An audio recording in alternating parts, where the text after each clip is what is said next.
Buenos días, nos encontramos hoy con el doctorante Uri Márquez Mendoza y hoy trataremos la segunda parte del mito de la cultura de Gustavo Bueno. Muchas gracias. Muchas gracias. Eh, bueno, para hacer una pequeña conexión con el video pasado, me remito a la última cuestión que se comentaba. Era más bien una aclaración por parte de Gustavo Bueno en torno a lo que es la desmitificación, que es, digamos, el objetivo que quiere llevar adelante en el mito de la cultura, bueno, o alrededor de lo que denomina cultura. En este video abordaremos la cuestión de este mito desde el punto de vista filosófico. Para Gustavo Bueno hay un fundamento mítico en la filosofía idealista alemana, y bueno, esto es lo que se abordará, ¿no? Eh, bueno, en resumen, hablábamos de los procesos de desmitificación. Él entiende por desmitificación una cuestión de elevación o de descendente, bueno, en un sentido descendente, que no es lo mismo. Y para el caso de la tradición ilustrada, que parte del siglo XVIII, pues nos encontramos con los procesos de desmitificación desde un punto de vista ético, eh, que se aplican sobre relatos que se ofrecen desde una perspectiva émic como dogma, y al llevar a cabo estas operaciones de desmitificación, que por supuesto son en un sentido descendente, porque tienen que ver con el racionalismo, una justificación racionalista que criba los elementos de este relato émic. Bueno, la interpretación resultante de este proceso de desmitificación desde esta perspectiva ética será, pues, un correlato de lo que es este mito dogmático. Por tanto, un proceso de desmitificación desde las coordenadas ilustradas, que son las imperantes hasta la fecha, eh, pues conlleva su propia contradicción, es decir, también un proceso de mitificación eh, por vía de lo descendente, ¿no? Y bueno, ahora sí, saltando a la cuestión de los distintos mitos que él aborda, bueno, en específico el de la cultura, pero bueno, nos señala que a lo largo del siglo XIX, sobre todo del siglo XX, se fueron consolidando una serie de mitos, sobre todo de carácter oscurantista y, como señalaba, deudores del pensamiento idealista alemán. Tal es el caso de, por ejemplo, las tesis de las ideas trascendentales, que el filósofo conocerá, ¿no? En un sentido kantiano, y es uno de los mitos germánicos ya en el plano de la cuestión de la filosofía política, uno de los mitos germánico abstractos oscurantistas más característicos. Ya en el siglo XX tenemos, por ejemplo, el mito de la raza aria, bueno, autores como Lukács señalaban cierta raíz en otros filósofos, no solamente en Kant.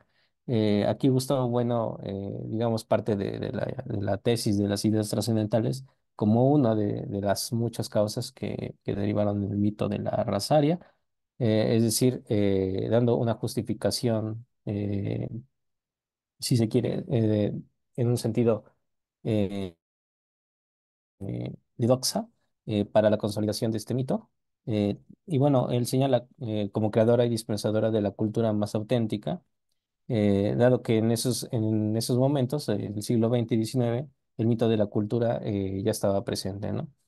Y bueno, no solamente tenemos el mito de la raza aria, también el mito del proletariado universal como paralelo del mismo, y que parte igual de las tesis de ideas trascendentales en sentido kantiano, o bien de la crítica que se le hace a las ideas trascendentales desde las coordenadas de la filosofía alemana.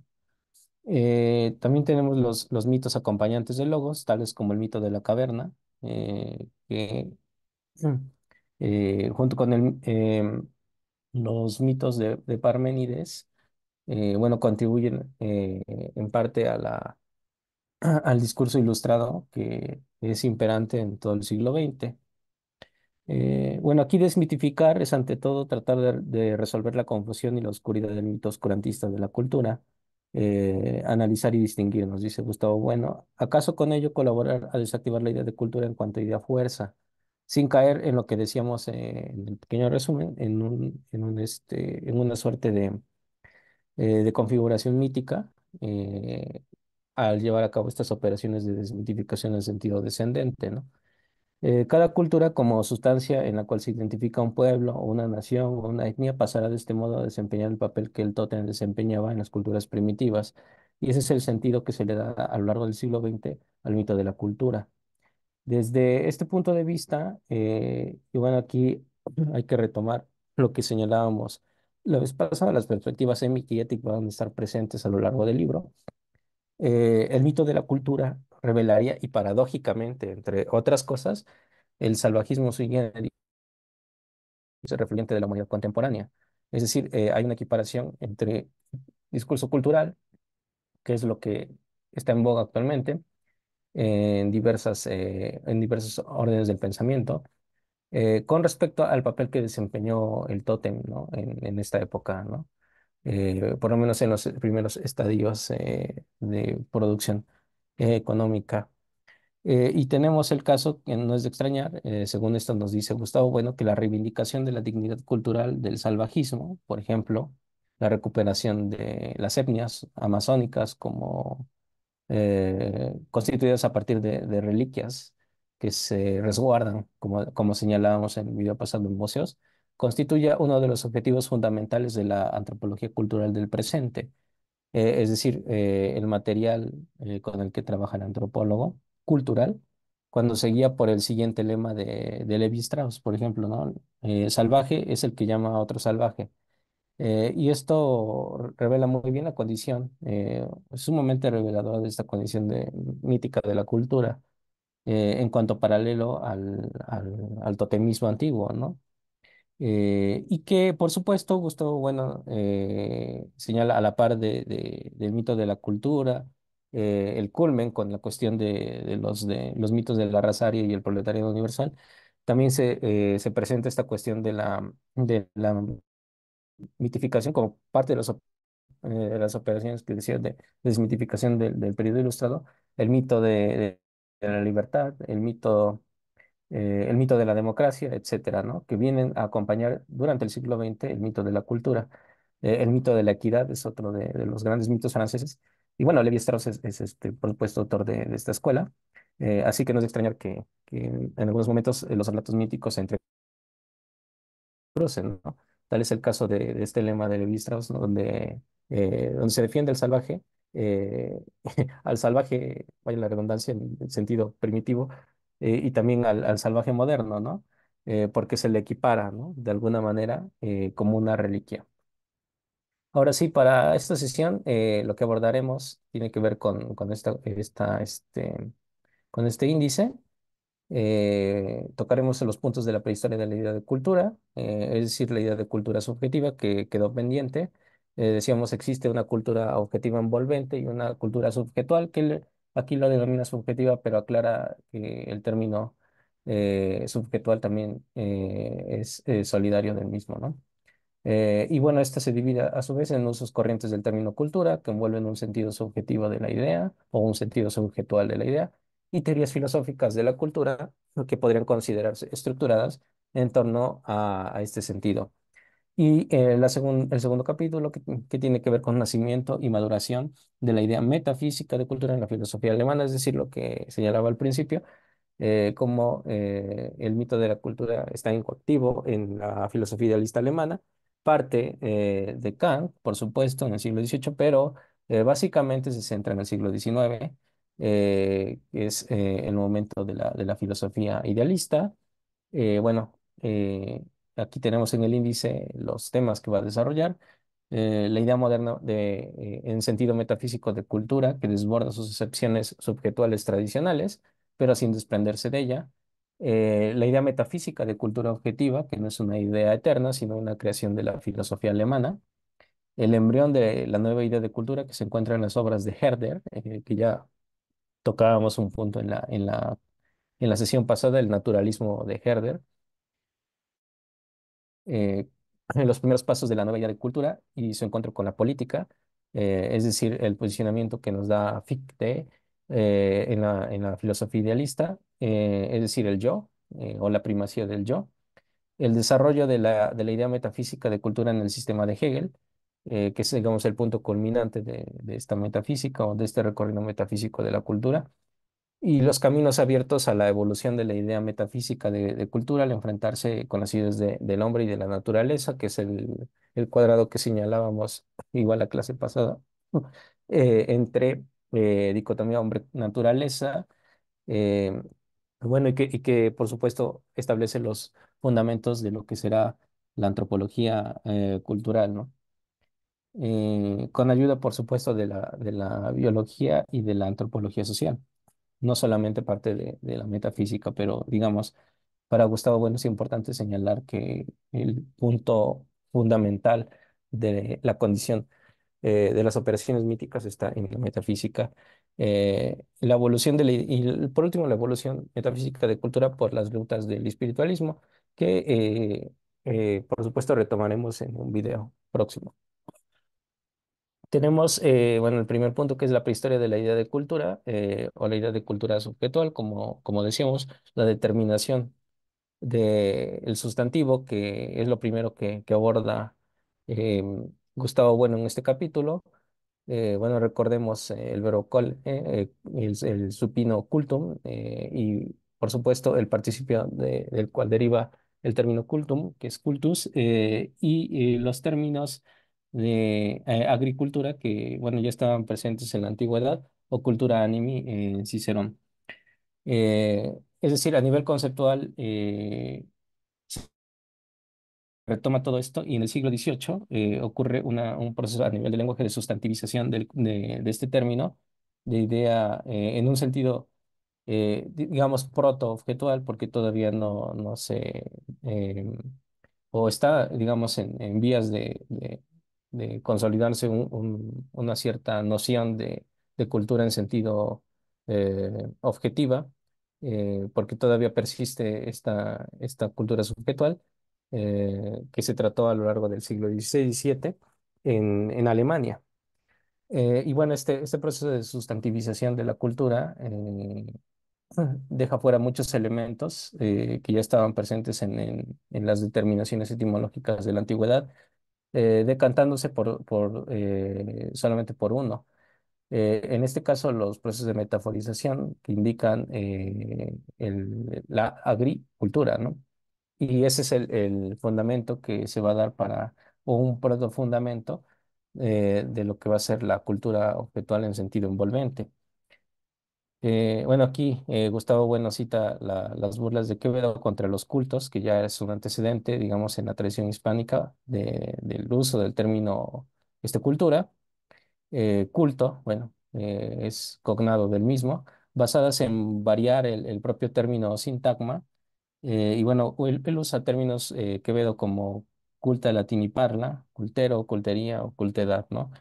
Y sugieren que Quevedo, por supuesto, empezaba a tomar en serio a quien en realidad llegara a ser culto.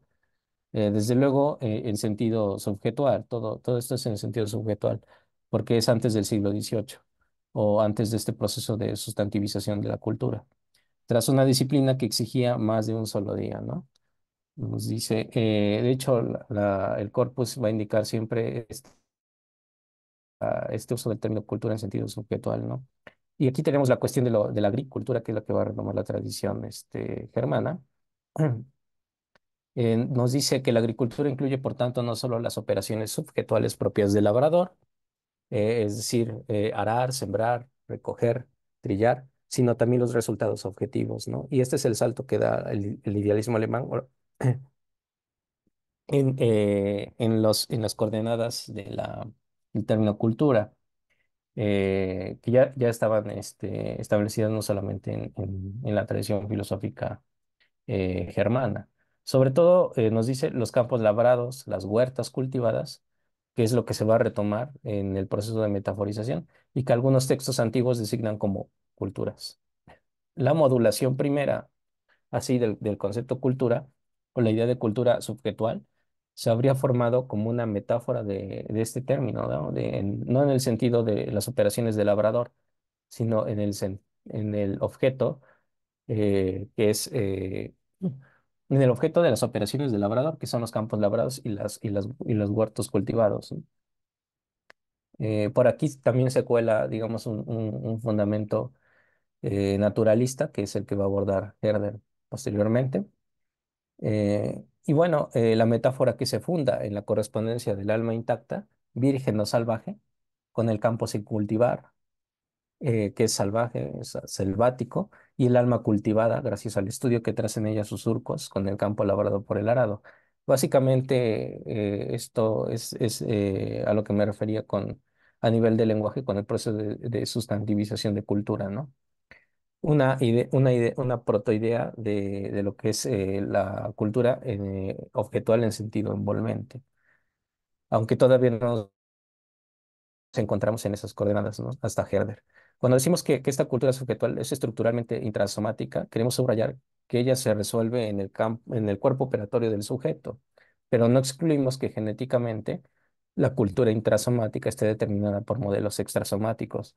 Por ejemplo, la danza del indio Wakut, imitando la marcha del oso, ¿no? En cualquier caso, la acepción del término cultura, en cuanto a cultura subjetual, es la primera históricamente hablando, y esto quiere recalcarlo muy bien Gustavo Bueno. En realidad podríamos tomarla como un concepto categorial, propio de la etología y de la psicología, es decir, equivalente al concepto de aprendizaje. Aquí la tradición alemana obviamente va a recoger el término Bildung, ¿no? Como señalábamos por cuestión de prosapia etimológica, prefiriendo, y por supuesto histórica, eh, frente al término cultur, ¿no? En tanto se opone al concepto de herencia, ¿no? En un primer momento opuesto al concepto de herencia y después ya no, ¿no? En el siglo XX veremos que ya no. Pero la independencia de la primera acepción del término cultura, y la cultura subjetiva o subjetual, no debe entenderse como una independencia absoluta respecto de ulteriores modulaciones, como si fuera un concepto originario exento y susceptible de haberse formado por sí mismo.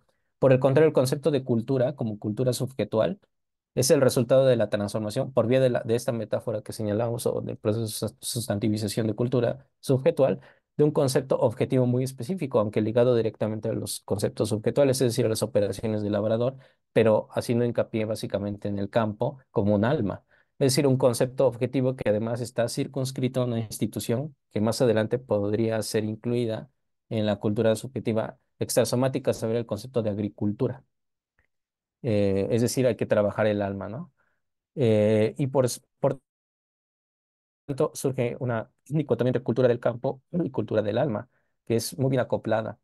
Este concepto particular de agricultura no puede considerarse como una modulación general de la idea de cultura, sino como el punto de partida tecnológico, y esta es la base filosófica de la primera modulación subjetual de la idea de cultura, que es Bildung o aprendizaje. Por tanto, la cultura subjetual como una modulación de la idea moderna de cultura, bueno, va a empalmar aquí con la cuestión de esta metáfora.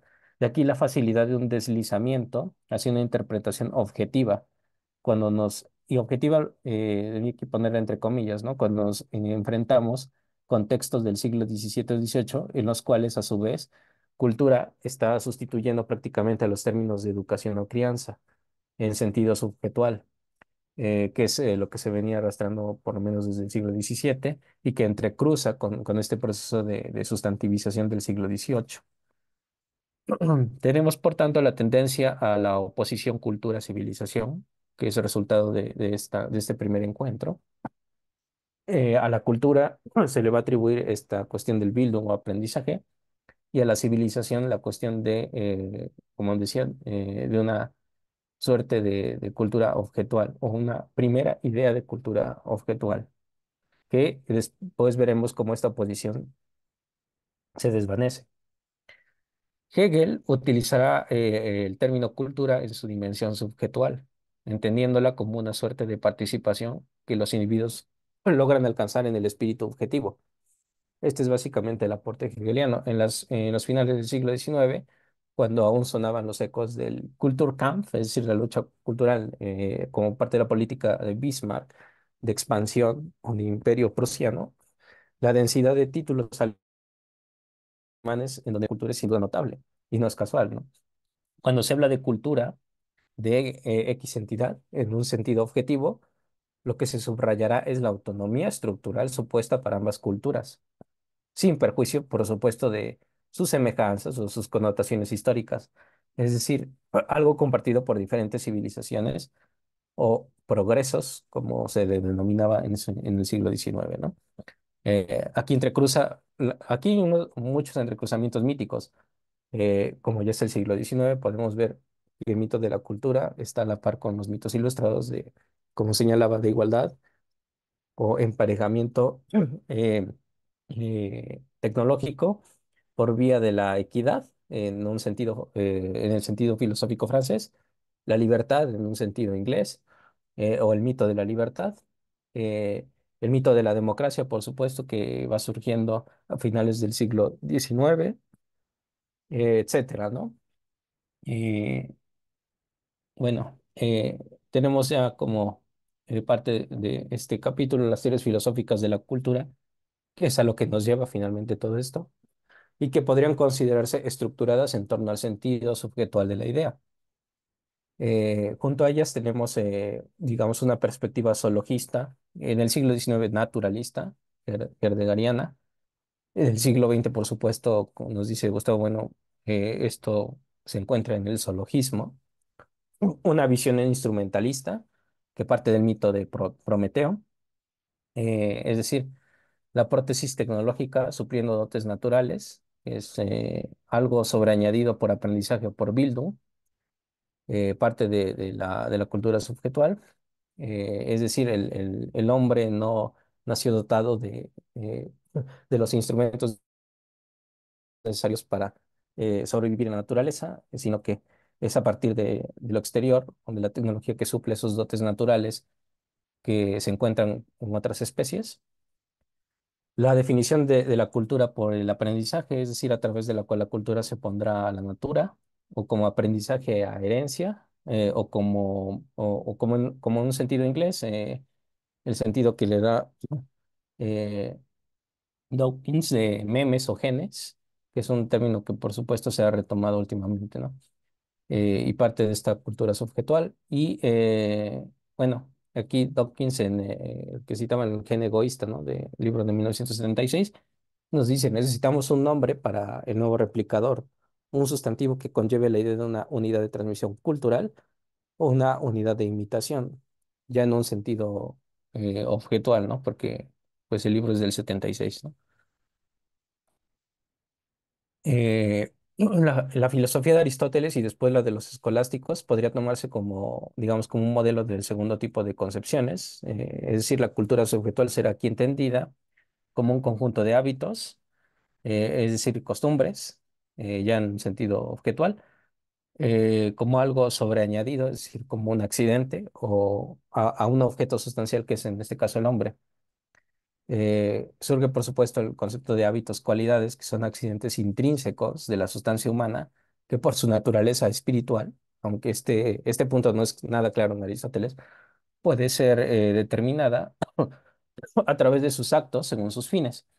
La cultura subjetual aquí equivale a la educación intelectual o volitiva, ¿no? Eh, bueno, vale la pena aquí citar a Francisco Suárez, ¿no? Habitus nihil aliodet quam vestis, ¿no? Sin abstracto sumatura ut esse vestitum se sumatur in concreto.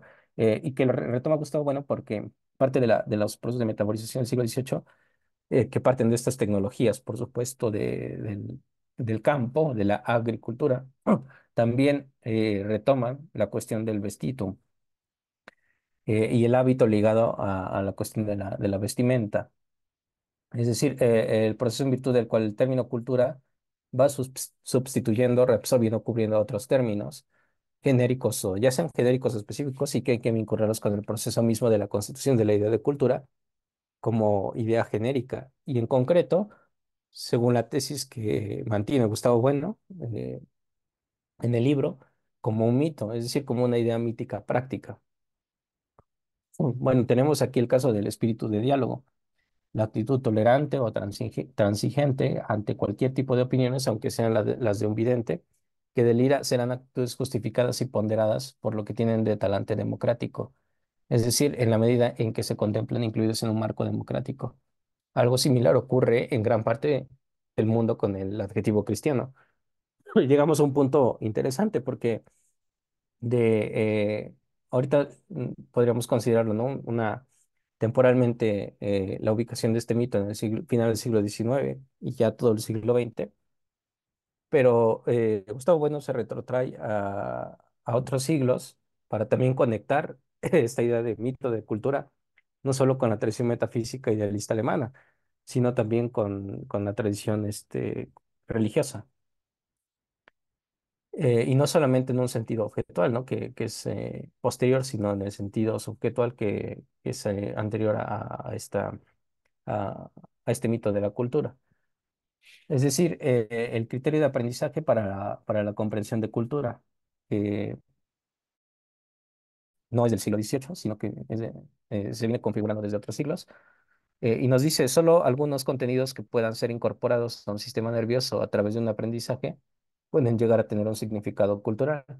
Por ejemplo, cuando se integran en un contexto operatorio y social, como puede ser el rol de la casa cooperativa. Pero no es suficiente introducir la condición de carácter social como una condición yuxtapuesta a todo desde fuera, es decir, al aprendizaje para conferir a esto un significado cultural. Es decir, tal condición tendrá que ser derivada de los propios contenidos aprendidos. Estos son los que han de hacer que la cultura sea social y no la socialización la que hará que los contenidos sean culturales. En segundo lugar, para que el aprendizaje o el Bildung adquiera una dimensión cultural, ya sea de una especie animal o de la humana, ha de considerarse conectado internamente con objetos intersomáticos o extrasomáticos, pues únicamente en función de esas objetividades cabe hablar de conducta operatoria, ¿no? Mm.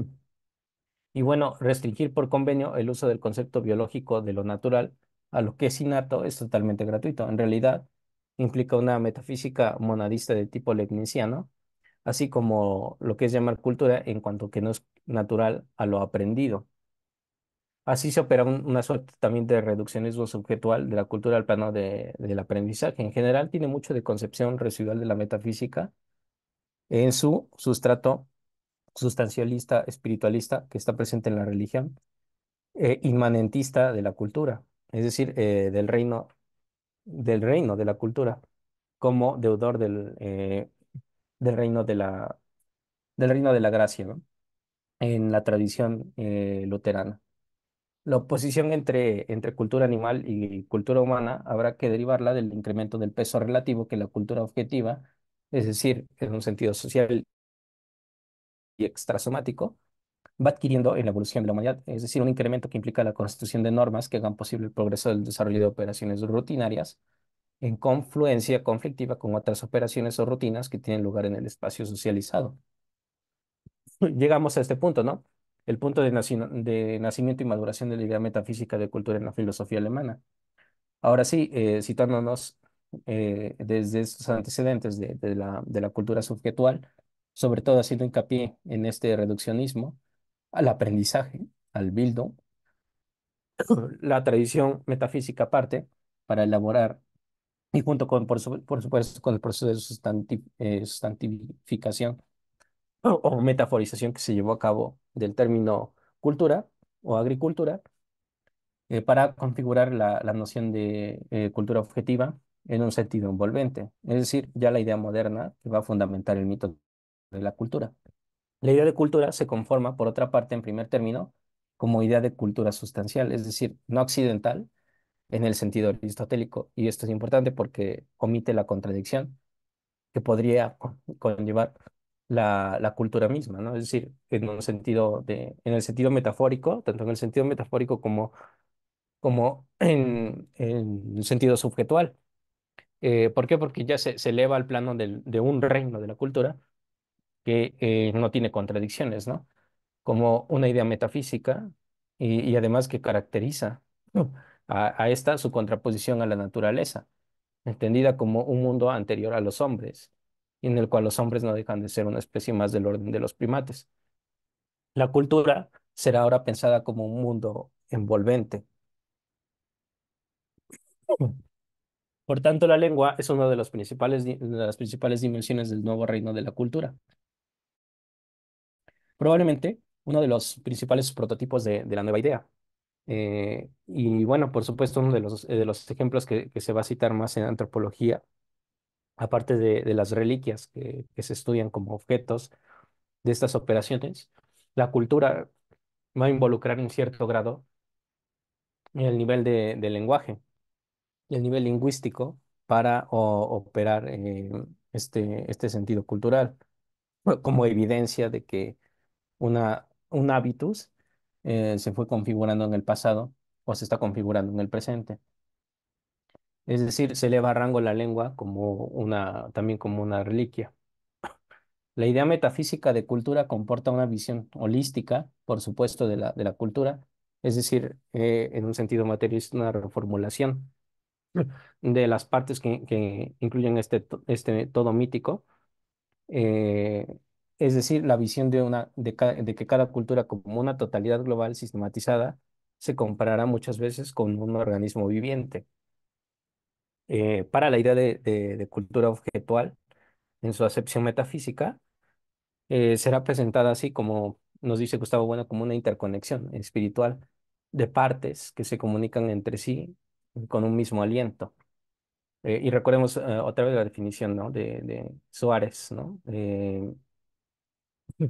Eh, sí, sumatur inconcreto, pero también in abstracto, ¿no? Entonces, la conclusión es que la cultura es soteriológica, salvífica, o un estudio de estas condiciones bueno, no solamente de las operaciones propias del antropólogo, sino también de la misma condición extrasomática referida a los estudios culturales, es decir, los materiales que se hallan y, por supuesto, el aspecto del lenguaje, ¿no? En el cual la cultura o el mito de la cultura estará pensada como una realidad que eleva a los hombres sobre su condición de animales, es decir, los salva de la condición de animales naturales y, por supuesto, los exalta a la condición de habitantes de un reino más valioso. Desde aquí la idea metafísica, bueno, por eso el título, ¿no? De la idea metafísica de cultura objetual, no como una idea eterna, sino como una creación de la filosofía alemana. Es decir, tiene un punto de apoyo en las epistemologías pangermánicas. Y en este ensayo nos dice Gustavo Bueno, se adscribe a la posición de quienes definen la modernidad de la idea de cultura, es decir, a la tesis que sostiene que hay una idea moderna de cultura irreducible a la idea antigua, es decir, que la idea de cultura como la idea de progreso es una idea característica de la época moderna y más concretamente de la Europa protestante de los siglos XVIII y XIX. En sus fases más embrionarias y tempranas, la idea de cultura se proyecta mejor en el plano ontológico, es decir, sin perjuicio de sus derivaciones nociológicas. En sus fases últimas se proyecta sobre todo en el plano nociológico, pues la idea de cultura interesada sobre todo sin perder el anterior interés, es decir, el interés subjetual del aprendizaje del Bildung, en función de una nueva clase de ciencias denominadas precisamente las ciencias de la cultura. Por eso es que hoy en día las ciencias de la cultura agrupan tanto lo social como lo intrasomático, es decir, en las ciencias de la cultura, el- la literatura entraría en el mismo campo de estudio que la pedagogía, por ejemplo, ¿no? Así vamos a defender la tesis según la cual la idea de cultura objetiva en cuanto a idea metafísica se incubó en la filosofía alemana y de otro modo, la idea metafísica de cultura es una idea, por supuesto, completamente alemana, no abstracta, concreta, aunque el término haya sido tomado, como ocurre tantas veces entre los alemanes cuando quieren expresar de latín cultur, eh, como neologismo latino y que pudo servir a los alemanes para distanciarse de la tradición subjetual, ahora sí expresada por el término Ausbildung, lo que no obsta para que a su vez el adjetivo culturel haya servido de modelo al adjetivo español cultural, ¿no? Y bueno, de ahí a otras naciones, ¿no? En efecto, podríamos considerar la constitución de la idea moderna de cultura objetiva como resultado de la acción combinada de tres operaciones, es decir, procesos o cursos de operaciones cuyos resultados se entretejen unos con otros. El primero sería una operación o curso de operaciones que tienden a objetivar o acaso otra vez a sustantificar, o ya podríamos denominarlo hipostasiar, ¿no? a las obras que se nos muestran como conformadas a través de las acciones humanas. Esos procesos de objetivación tienen como efecto principal la disociación de las obras respecto de la gente o los agentes humanos que las producen. Otro punto, la constitución de la idea de cultura requiere obligatoriamente la totalización de la integridad de esas diversas objetivaciones o sustantiva- sustantivaciones que han ido produciéndose según líneas específicas en una unidad sustantiva de conjunto que integran, por supuesto, líneas objetivas con las otras, de tal modo que todas ellas pueden reaparecer como partes de una entidad nueva, lo que denominamos como la holicización del mito de la cultura, ya en el siglo XX, ¿no? Que será precisamente la que recibirá el nombre de cultura. Ya, esta es la idea moderna, básicamente, ¿no? Las costumbres, aún objetivadas, no constituyen, por lo menos para el siglo XIX, aún la idea de cultura, pero sí ya para el siglo XX, aunque la idea de cultura posterior haya de incluir a las costumbres como una de sus partes, ¿no? Porque en el siglo XIX se va a presentar el hábitus como parte constitutiva de la cultura, pero no en un sentido objetual, sino subjetual, ¿no? Eso es lo que quería señalar Gustavo Bueno. Es preciso que este supuesto proceso de integración o propagación de las objetivaciones alcance un límite para que pueda hablarse de una totalización conducente a la nueva idea, es decir, a la unidad de la cultura como un todo. Y solo podría alcanzarse este límite, tal es la tesis, cuando comiencen a actuar operaciones de otro orden, a saber cuáles, las operaciones orientadas, y esta es la tercera parte, a construir la operación dualista entre ese conjunto a través de los hombres o de los pueblos y de las obras sustantivadas, es decir, el conjunto de contenidos constitutivos de otra entidad, que por supuesto pasa por el proceso de metaforización que señalábamos, ya formada a partir de situaciones que en general serían consideradas como anteriores o independientes del hombre. A saber, por ejemplo, la naturaleza, ¿no? O la natura. El embrión de la... Así tenemos por, el siguiente apartado, la cuestión del embrión de la nueva idea de cultura que se encuentra en las obras de Herder. Bueno, nos dice, a nuestro juicio, el puesto de Kant que ocupaba en la filosofía del siglo XVIII para abordar la cuestión de cultura permanece en la línea tradicional de la concepción subjetual. Hasta ahí en los antecedentes que vimos, ¿no? Pero ya en la línea de la cultura anime propuesta por Cicerón, aunque matizada con tintes más morales y prácticos que intelectuales y especulativos, pues Herder ha usado el término cultura no tanto en subordinación a genitivos o adjetivos que lo circunscriban o parcialicen. Por ejemplo, tenemos cultura del espíritu, cultura literaria, etcétera, ¿no? Sino de forma exenta como sustantivo, refiriéndose a un todo que comprende dentro de su periferia a diversas entidades espirituales antes significadas por sí mismas, tal como cultura literaria o cultura artística, y a otras muchas cosas más. Es decir, en cualquier caso, Herder se referirá únicamente a la cultura del género humano, que ininterrumpidamente desde sus orígenes se ha mantenido viva, sin paréntesis catastróficos, hasta el presente. Es decir, a la cultura en la medida en que se forma en virtud de una tradición acumulativa e ininterrumpida, es decir, en un proceso de conformación histórica. Es el elemento naturalista que introduce Herder en su filosofía con un fuerte matiz historicista para abordar la cultura objetual. Es decir, la codeterminación de la historia en el concepto de cultura de Herder. Con esto, con esto quiero decir que, y bueno, también Gustavo, bueno, quiere decir que el, eh, el sentido de cultura objetual, pues ya a partir de Herder, es más símil a la idea moderna que se venía abordando, ¿no? De esta cultura objetual en sentido envolvente. Y bueno, por supuesto deberíamos considerar no a Kant, sino a Herder como el iniciador de este mito de la cultura, ¿no?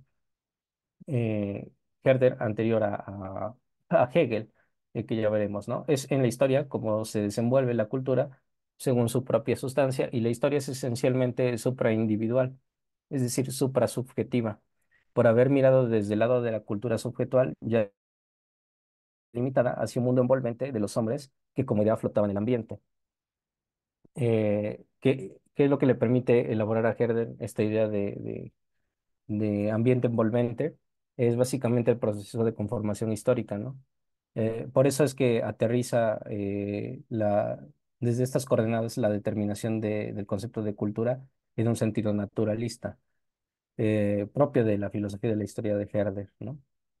Según esto, merced a su perspectiva histórica, como habría logrado Herder, partiendo de las determinaciones subjetuales de la cultura, fundamentalmente del Bildung, como proceso Ausbildung, como proceso ordinario e insustituible para la formación de la cultura subjetiva, alcanzar el lado objetivo y envolvente, que solamente estaba sustantificado, ¿no? Es decir, o hipostasiado o metaforizado, pasado del lado de un adjetivo a un sustantivo, como las operaciones que ya señalábamos, ¿no? Del reino de la cultura, un, un reino anímico, ¿no?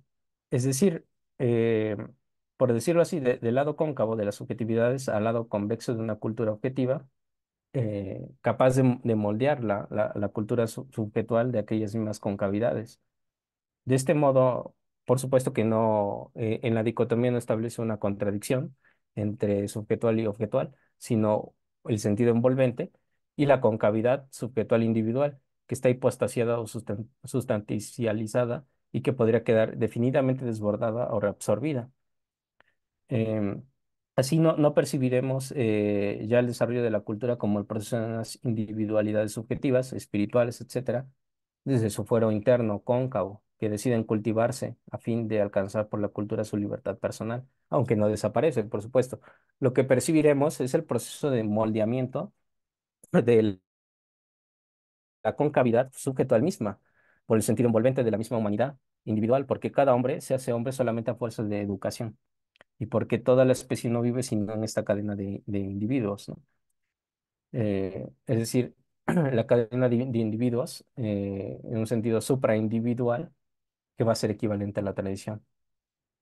Estableciendo así Herder, digamos, a la par que sustantializa la cuestión de la cultura subjetual para pasarla a una cultura objetual, también la cuestión del hábitus, ¿no? Ya no en un sentido intrasomático, sino extrasomático. El resultado es la tradición, ¿no? Herder va a hablar de tradición en un sentido plural. Y de este modo, Herder no solo rechaza el individualismo inherente a las concepciones subjetivas de la cultura, sino también al realismo, anderem de una humanidad sustantializada a través, por ejemplo, de un entendimiento agente universal al modo averroísta. Es decir, que borraría las diferencias entre esos diversos pueblos o culturas, así confundiéndolos en la rebajada y abstracta unidad del género humano. Por tanto, la educación en nuestra especie es la educación del género humano. Es pues genética orgánica y al mismo tiempo genética por transmisión y orgánica por asimilación. Para darle un nombre a esta segunda génesis del hombre que abarca toda su vida, podemos, dice Herder, partiendo del cultivo del agro, llamarla cultura. Eh, bueno, con esto sienta las bases también para la comprensión de una filosofía de la pedagogía asentada en el Ausbildung, pero también en el Kultur. Eh, Estoy pensando, por ejemplo, en La Paideia, ¿no? El libro de La Paideia de Jäger, en el que aborda estas, o retoma más bien estas cuestiones, por supuesto ya más afinadas de Herder, ¿no? Herder ha utilizado una metáfora geométrica para decir, o la identidad de las culturas propias llamada tener una gran fortuna entre los antropólogos y los geógrafos alemanes, y también de los filólogos y, bueno, de los filósofos, etcétera, con la pretensión de convertir esa metáfora en un concepto científico, es decir, la metáfora de los círculos culturales. Y toda nación tiene su centro de felicidad en sí misma, como toda esfera, nos dice Herder, lleva en sí misma su centro de gravedad. Por tanto, en Herder también encontramos una idea que después se va a distender en el siglo XX, que es la del animal cultural, y que, bueno, a la que Gusteau, bueno, también dedicará todo, toda una serie de escritos, y bueno, porque tiene que ver con el posicionamiento de Herder, ¿no? Del naturalismo radical y del historicismo desde el cual parte, ¿no? Es decir, la diferencia con otras especies y la morfología humana, no no en el sentido de la Vernum o de la razón kantiana, ¿no? En cualquier caso, el reconocimiento de todos los pueblos que Herder proclama en cuanto a esferas o círculos poseedores de una cultura propia no implica la nivelación, en un sentido relativista, de los diversos círculos, ¿no? Con esto, bueno, esto no, por supuesto, no es univocista porque en el siglo, después del triunfo de los aliados en la Segunda Guerra Mundial, esta cuestión se borra, pero Herder planteaba, en cierta medida, siguiendo la metáfora geométrica, que, por supuesto, no todos los círculos culturales están en el mismo nivel, ¿no? Hay unos que están jerarquizados y, bueno, dentro de esta jerarquía hay unos que son mejores que otros, ¿no? Nuestra humanidad es solo, por tanto, ejercicio preliminar o un capullo para tomar la Herder, un capullo de una flor futura. ¿Quién puede dejar de ver en estas frases la prefiguración de las ideas de Marx, por ejemplo, sobre la prehistoria de la humanidad, ¿no? Lo que para Herder es el capullo de una flor futura, o hace un sentido este, de aveniencia hacia la cultura objetual envolvente, eh, más tirada hacia el futuro, es decir, en una tensión entre futuro y pasado. Para Marx, pues esto se ubicaría concretamente en la prehistoria, ¿no? Pero básicamente parten de la misma metáfora, es decir, de las mismas operaciones que involucran, por supuesto, el sentido de cultura objetual envolvente, ¿no? Es decir, el comienzo en un futuro indeterminado de una humanidad única que no tiene clases sociales y que es dueña de sí misma y de la naturaleza, ¿no? Esta pregunta es interesante, la que hace aquí Gustavo Bueno, ¿no? Porque, eh, y sugerente, por supuesto, porque deja abierta la posibilidad de establecer un nexo entre esta idea de Marx, que está subrepticia, ¿no? En su obra, con respecto a la metáfora, ¿no? Del capullo de una flor futura, que es digamos, una hipóstasis de lo subjetual a lo objetual envolvente en Herder, ¿no? Y bueno, nos dice, nos arriesgamos en conclusión a afirmar que la idea metafísica de la cultura, si se prefiere el mito de la cultura, está ya íntegramente preformado en el embrión de Herder. Con esto, no queremos decir que todos los ulteriores desarrollos de esta idea de cultura hayan de ajustarse puntualmente al modelo originario, es decir, lo que decíamos como si fueran simples reproducciones coloreadas a lo sumo de diversas maneras. También hay versiones diferentes, variaciones, incluso mutaciones. Lo que debemos aclarar aquí, de lo que señala Gustavo Bueno, es que estas variaciones, mutaciones o diferencias se dan a partir de las tensiones histórico-sociales en el siglo XX, pero siempre podrán estas contemplarse desde el modelo más primitivo, es decir, el modelo de la cultura bosquejado por Herder. Por tanto, da pie al siguiente apartado, que es los primeros pasos de la nueva idea de cultura y su encuentro con la política. En este caso, el ejemplo que nos da Fichte, lo de los caracteres de la edad contemporánea, el libro que escribió en 1806, y bueno, en el que señala que no pretende derivar de la naturaleza la historia del hombre. Por el contrario, parte in medias res del hombre como algo ya dado, que es lo que lo diferencia de Herder. La verdadera finalidad del existir humano no es el ser racional, sino el llegar a ser racional por medio de la libertad, es decir, la sustancia que busca llegar a ser lo que es. Eh, lo que señalaba, ¿no? El entrecruzamiento de otros mitos.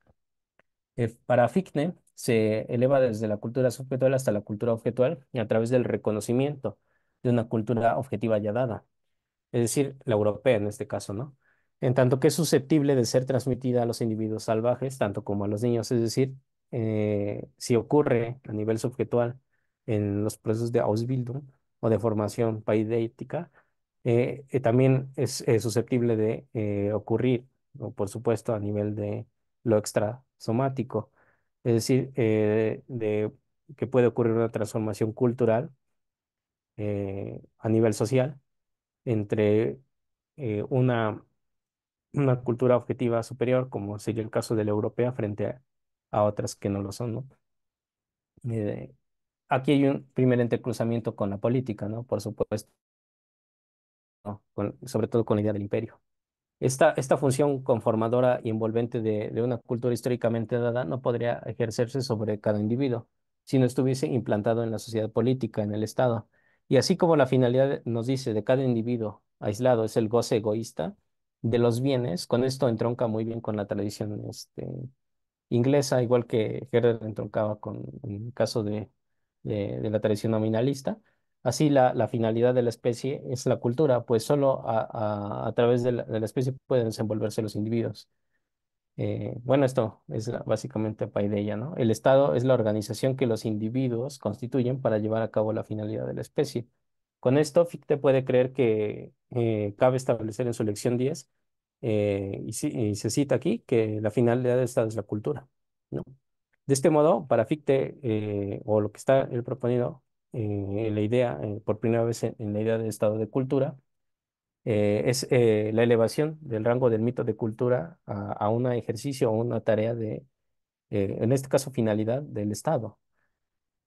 Y una idea que maduró también a través, sobre todo, de la filosofía política alemana, como ya veíamos, de la Kulturkampf, y antes, bueno, posteriormente, en este caso de Bismarck, a partir de su triunfo, ¿no?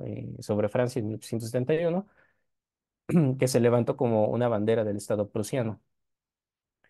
Así fácilmente podían entender los nazis, ya en el siglo XX, que la lucha por la cultura, Kulturkampf, era la lucha del pueblo más culto de la tierra, es decir, del pueblo alemán. Lucha cuyo último objetivo sería el de elevar a la humanidad a la condición de discípula de la cultura alemana, o por lo menos de servidora suya. En particular y de inmediato, a extender la lucha por la cultura como orientada hacia la extirpación de la cultura judía, de la cultura romana o de la cultura asiática, etcétera, encarnada a la razón por el comunismo stalinista.